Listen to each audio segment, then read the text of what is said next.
جی میرا سوال یہ ہے کہ ایماندار انسان کی پہچان کیا ہے؟ آسان بھاشا میں سمجھائیں۔ اچھا سوال کیا ہے کہ ایماندار انسان کی پہچان کیا ہے۔ تو دیکھیے، اس دنیا میں سب کا مالک ایک ہے اور ہر انسان اس دنیا میں امتحان دینے کے لیے، ٹیسٹ دینے کے لیے آتا ہے۔ اللہ تعالیٰ اس کو پیدا کرتا ہے انسان کو، تاکہ اس کو چھانٹے کہ کون اچھا ہے اور کون برا ہے۔ اللہ نے اس سنسار کے مالک نے انسان کے اندر اپنی رچنا کو رچ دیا ہے اور اسے دو راستے دکھا دیے ہیں جیون جینے کے، چاہے ایماندار بن کے مر یا بے ایمان بن کے مر۔ اسی کا ذکر قرآن میں کیا ہے کہ ایمان والے کامیاب ہوں گے اور بے ایمان ناکام ہوں گے۔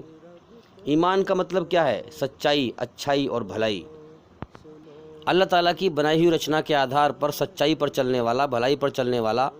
لیکن یاد رکھیں، ساری بھلائیاں توحید میں سے نکلتی ہیں۔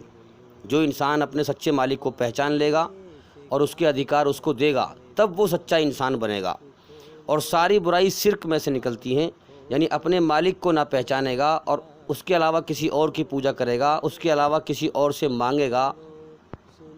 تو جو انسان اپنے مالک کو نہیں پہچانے گا، اس کا ادھیکار اس کو نہیں دے گا، اس کے ساتھ شریک کرے گا، شرک کرے گا، تو جان لیں کہ ایسا ہی انسان دھرتی پر فساد پھیلائے گا اور بگاڑ پیدا کرے گا۔ سب دنیا میں جیون کا سمے لے کے آئے ہیں، سب کی عقل کا ٹیسٹ ہے، سب کا امتحان ہے۔ اب دیکھنا یہ ہے کہ کون انسان عقل کا صحیح استعمال کر کے جیون کے مقصد کو پہچان کر اور اس جیون کی پریکشا میں پاس ہو کر مرتا ہے اور ہمیشہ جنت کا جیون حاصل کرتا ہے۔ اصل جیون موت کے بعد ہے۔ اب ہم دیکھیں کہ ہر انسان کے اندر اللہ تعالیٰ نے اچھائی میں سکون رکھا ہے، اپنی پیاس رکھی ہے۔ اب جو انسان دنیا میں اللہ کی کھوج کرے گا، اس کی بنائی ہوئی رچنا کے آدھار پر، جیسے سب کا مالک ایک ہے تو اس کا سچا راستہ اور سچا قانون بھی ایک ہی ہے۔ آج کے دور میں ہم دیکھ رہے ہیں کہ وہ قانون جو ہے اسلام کے اندر ہے، جو ایشور کی، اللہ تعالیٰ کی بنائی ہوئی رچنا پر آدھارت ہے۔ تو انسان کو غور کرنا چاہیے کہ میں نے خود اپنے آپ کو نہیں بنایا ہے، میں اپنی خود جان کا مالک نہیں ہوں، میں خود اپنا مالک نہیں ہوں، مجھے کسی نے بنایا ہے۔ ماں کے پیٹ میں آنکھ، ناک، کان، ہاتھ، پیر، مجھے کسی نے بنایا ہے۔ میرے جیون کی شروعات کسی نے کرائی ہے اور میری جان اسی قبضے میں ہے، وہی میرے جیون کو ختم کرا دے گا۔ تو لہٰذا میں چیک کروں، میں غور کروں کہ میرا مالک ہے کون، اس نے مجھے کیوں پیدا کیا ہے اور مجھ سے چاہتا کیا ہے۔ اب جب انسان غور کرتا ہے اور دیکھتا ہے اور محنت کرتا ہے، تو بے شک ساری دنیا میں کہیں بھی ہو وہ انسان، اللہ تعالیٰ اس کو اسلام کا راستہ دکھاتا ہے، جو دین حق ہے، جو ایشوری رچنا کے آدھار پر ہے۔ تو اب جب انسان اس کو دیکھتا ہے اور سمجھتا ہے، تو اسلام پر چل کر امن شانتی حاصل کرتا ہے۔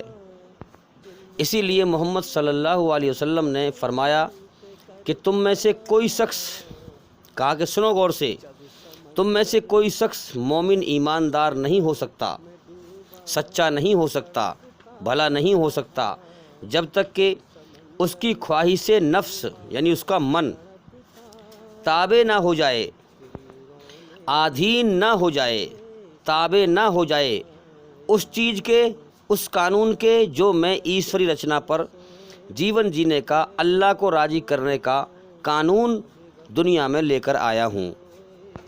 تو بھئی سمجھ میں آ گئی بات؟ پوری دنیا میں جتنے بھی انسان ہیں، سب کے اندر ایشوری رچنا ایک ہی ہے کہ پوری طرح سے برائی سے بچ اور پوری طرح سے اچھائی پر چل اور اپنی آتما کو برائی کی گندگی سے پاک کر کے مر۔ تو موت کے بعد تو اللہ تعالیٰ کا انعام پائے گا، مکتی پائے گا، ہمیشہ کا جیون پائے گا، اس کی رضا پائے گا۔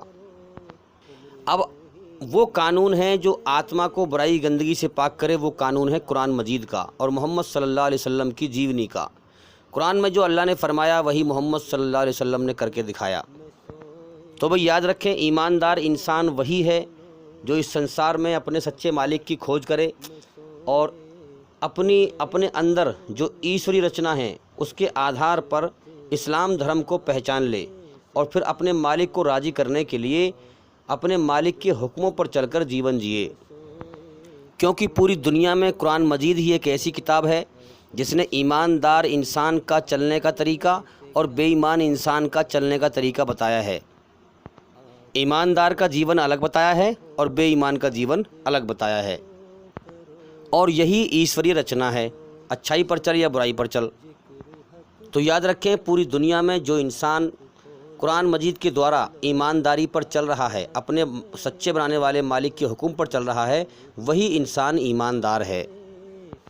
اور جو قرآن مجید سے ہٹ کر چل رہا ہے، چاہے تمہیں دیکھنے میں وہ بڑا ایماندار لگ رہا ہو، جو اللہ کے علاوہ اوروں کی پوجا کر رہا ہے، اپنے سچے مالک کا ادھیکار اس کو نہیں دے رہا ہے، چاہے تمہیں دیکھنے میں وہ کتنا ہی اچھا دکھائی دے رہا ہو، نیک دکھائی دے رہا ہو، بھلا دکھائی دے رہا ہو، مگر وہ ایماندار نہیں ہے، وہ بے ایمان ہیں۔ کیونکہ اصل زندگی موت کے بعد ہے۔ جو سنسار کا سچا مالک ہے جب وہ فیصلہ کرے گا تو وہاں معلوم پڑے گی کہ واقعی میں وہ انسان بے ایمان تھا۔ جس نے اپنے مالک کا حق مارا، جس مقصد کے لیے اس نے جیون دیا، اس مقصد کو ہی مار دیا، وہ سب سے بڑا بے ایمان ہے، چاہے وہ دنیا میں کتنے بھی اچھے کرم کرتا پھرے۔ جو اللہ کے علاوہ اوروں کی پوجا کر رہا ہو، اللہ کے علاوہ کسی اور کو پکارتا ہو، اس کے ساتھ شریک کرتا ہو، وہ سب سے بڑا بے ایمان ہے، چاہے وہ دنیا میں تمہیں کتنا بھی ایماندار دکھائی دے۔ کیونکہ یاد رکھیں یہ پوری دنیا دھوکہ ہے، یہاں دکھتا کچھ ہے اور اصل کچھ ہے۔ تو یاد رکھیں ایماندار انسان وہی ہے جو قرآن کے دوارا اور محمد صلی اللہ علیہ وسلم کے قدموں کے پیچھے قدم رکھ کر اپنے مالک کو راضی کرنے کی محنت کر رہا ہے اور موت کے بعد کی زندگی میں کامیابی حاصل کرنے کی محنت کر رہا ہے، وہی شخص ایماندار ہے۔ اور جو انسان دنیا میں اپنی منمانی سے جیون جی رہا ہے، وہ شخص بے ایمان ہے، چاہے تمہیں دیکھنے میں وہ کتنا ہی ایماندار لگے۔ امید کرتا ہوں کہ سوال کا جواب ہو گیا، اور میں بار بار کہتا ہوں کہ ہمارے چینل کے اندر جا کر کے ایک ایک کر کے سبھی ویڈیو دیکھیں۔ گیان علم کوئی دوائی کی پڑیا نہیں ہے، میں آپ کو پلا دوں آپ کو آ جائے گا، گیان تو بھی دھیرے دھیرے سیکھنا پڑے گا، اور ایک ویڈیو سے میں آپ کو سنتشٹ نہیں کر سکتا، اس لیے میں بار بار کہتا ہوں کہ بھی ہمارے چینل کے اندر جا کر کے ایک ایک کر کے سبھی ویڈیو دیکھیں اور سنیں، تاکہ جلدی سے جلدی آپ جیون کا صحیح مقصد پہچان سکیں، اور یہ جیون ہمارا امتحان ہے، اس جیون کی پریکشا میں پاس ہو سکیں اور مرنے کے بعد کامیابی حاصل کر سکیں۔ السلام علیکم ورحمۃ اللہ وبرکاتہ۔ تھا حکومت کا فرعون کو بھی نسا، ظلم پر ظلم خلقت پہ کرتا رہا، جب سمندر میں ڈوبا